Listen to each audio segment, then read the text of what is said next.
Hey everybody, it's Becky from Patchwork Posse, as well as Patchworkers Plus, my online quilt group. Today, I thought I would show you what you can do with 3-inch strips. So I've got a super quick, simple quilt that you can sew up probably in a weekend. There is a fun little twist to the blocks. It's just not all about sewing them into strips. It's a little bit, I don't know that it would be called a disappearing quilt block, but it does have a little fun twist to it. So let's take a look at what we can do to get these strips off your shelf and sewn into a super cute quilt. So first things first is you are going to need to gather your fabric. Now for this specific quilt that I am going to show you, the finished quilt,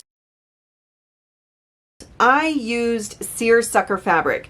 So I had met somebody at a retreat, and they were sewing a quilt made out of seersucker fabric from when they were growing up. And I thought, what a fun little surprise. Seersucker fabric, if you don't know, is a little textured. And I don't know if you can see it very well, but it has a texture to it. And so I gathered quite a few different seersucker fabrics and cut them into strips for this quilt. After I gathered my fabric, do you know, it was super scrappy.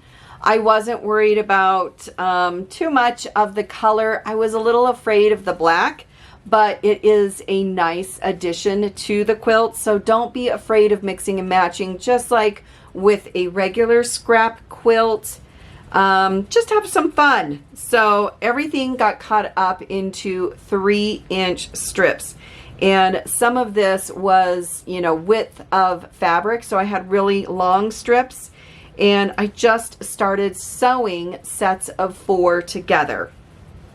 So that is what you are going to do with your fabric. Also, for this specific quilt, I used a dress. So I had bought a dress at a thrift store, and it also had a little bit of a texture to it. And I thought this would be perfect for the border. So I did a stop border, and I cut this into strips as well. This was cut into 2-inch strips, I believe, for the border, but if it was the strip for the block, this was cut into 3-inch strips. So here's a quick look at the block. The first thing we're gonna do is pick 4 strips and sew them together. And as you can see, this is the block, and I'll show you how to make the block, and then I have a border, a stop border added. This is what I used for the dress material. I used the leftover strips. They were made for the outside border, like a piano key border. This is kind of what it looks like with the piano key borders, with the stop border, and then with the block. So the first thing we're going to do is lay out some strips. We want 4 of these. I'm not going to put 2 pinks together, even though it probably won't matter in the end. Once I have my 4 strips kind of laid out in the order that I want, I'm going to go ahead and sew these together. So I'm just going to start at the top, sew them into pairs, and get these together. Now, some of the strips are not as long as the other. I'm just going to sew to the end of this and then continue down, and then I'll give it a trim. All right, after you have your strips sewn, you're going to kind of you're going to cut your tails off. You are going to give this a good press.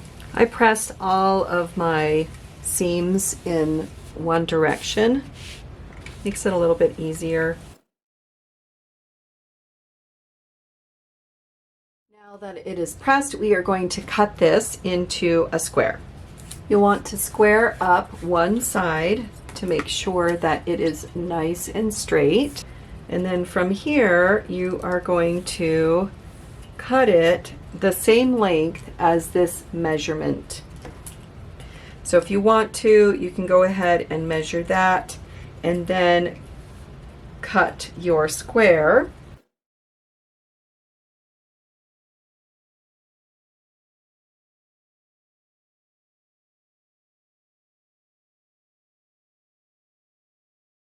I've got 2 squares out of the strips that I had sewn together. Now we're going to cut them diagonally from corner to corner. And so I'm going to just line up my ruler, make sure everything is straight, and give it a cut. Set it aside. I'm going to repeat that for my second block.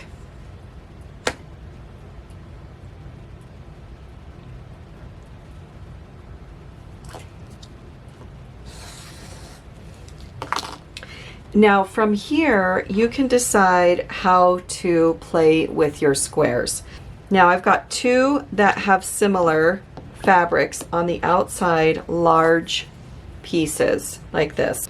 So I'm going to put them opposite each other, and then I'm going to lay the other 2 out. So as you can see, this was our square, and this outside edge is on the bias. So don't pull this, don't stretch it, try really hard to just kind of flop it around and keep it not pulled as best you can.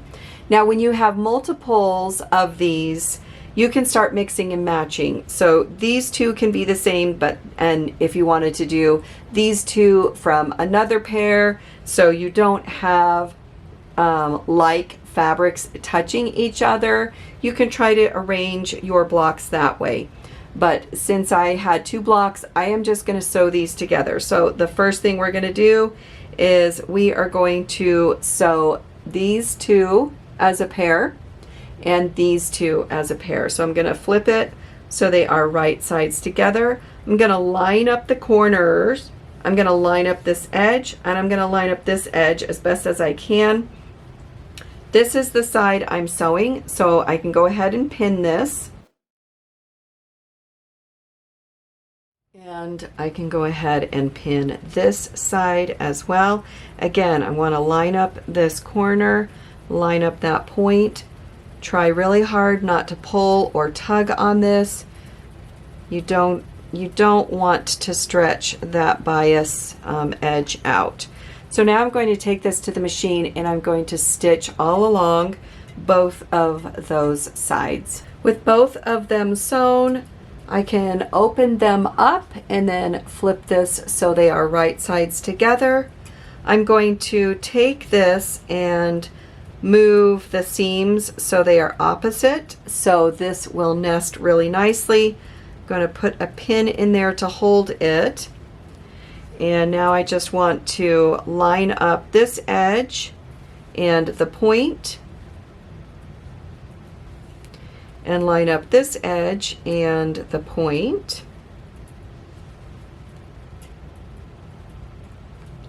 Now I'm going to take this to the sewing machine, and I'm going to stitch all the way along that top edge, making sure that that center is nested really well.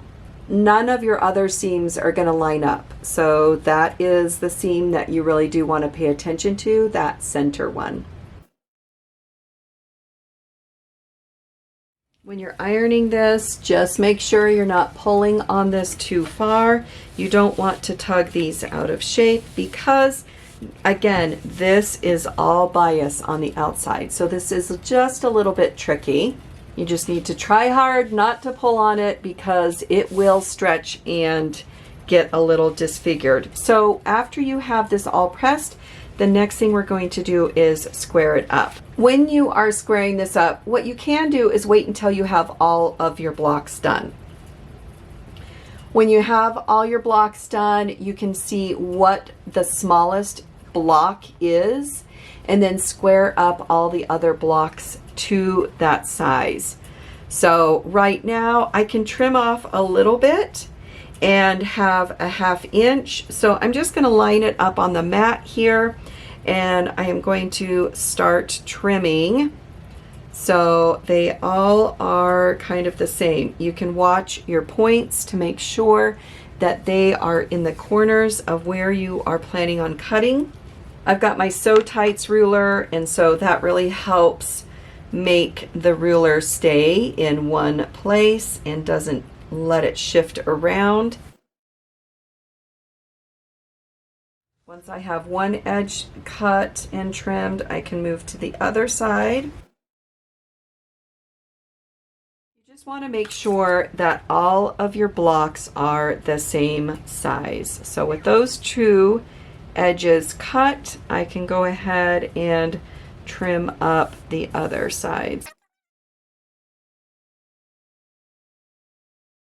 So this is a little bit of a disappearing block as you are cutting it into strips, and then from those strips you're just not sewing them together making a rail fence block, but you're cutting them into triangles and then sewing the triangles together again. So it gives you a fun little pinwheel inside the block. All right, so I have all of my sides trimmed.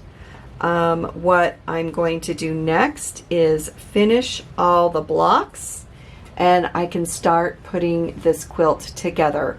In the description, there is a link to the printable PDF as well as the blog post where you can see more pictures of the finished quilt.